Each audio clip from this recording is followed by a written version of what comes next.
Now I'm going to chop and prop.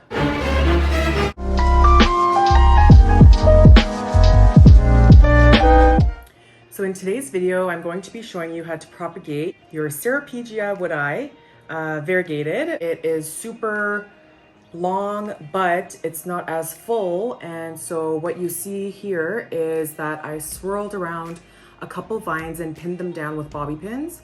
This is in hopes that it will root at each node where the hearts grow out from. So far, this is a test to see whether this method is the best method. I haven't really seen much action happening, although it is a very healthy stem still. So what I do is I mist the top daily when I notice that it's more dry, and I'll pump humidity on this guy all day. Actually, on this girl all day. So now I'm going to chop and prop, which always makes me sad. I'm more so scared.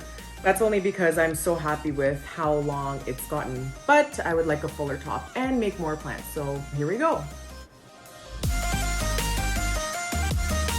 First thing you're going to need is your plant, so your string of hearts, whether it's variegated or the standard, and a couple containers. You're going to need a clean pair of scissors that are sharp, some sphagnum moss, so this is compressed, any sort of bag that you're able to seal up so that you're able to create a little greenhouse. So first you're going to decompress your sphagnum moss.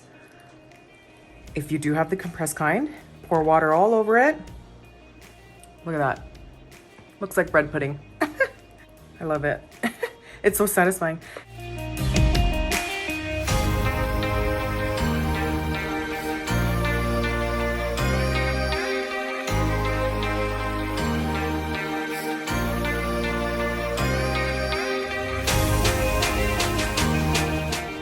And what you're going to do is decide where you're going to cut your plant. I prefer to propagate more mature pieces of the plant. So basically what you're going to do is cut the plant right above the node.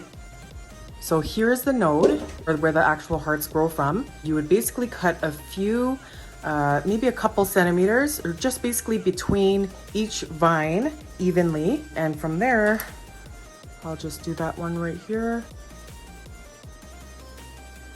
And so now you're left with a single cutting of your string of hearts. Okay, so what you'll do from here is actually place it into the sphagnum moss.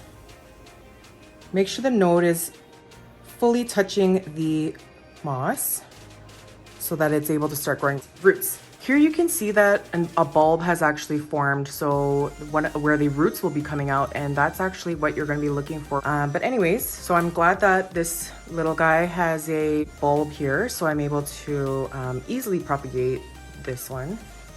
So I'm going to keep continuing. It's going to cut from there.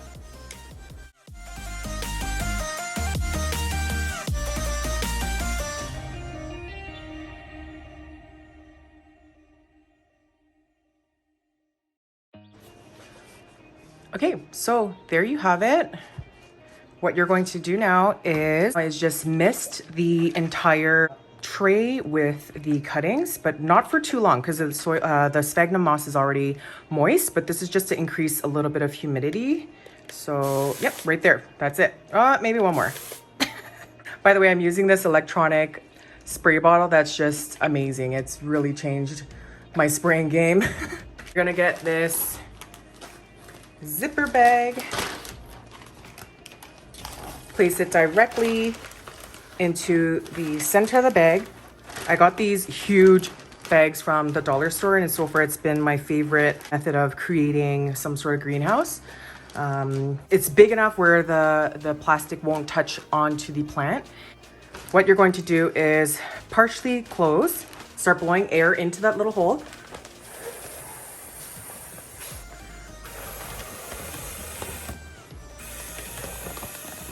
Zip that right up, and then now you have your own custom humidity chamber. Okay, so sometimes people like to date when they have started the propagation just to keep track and unzip the whole thing, let air circulate around.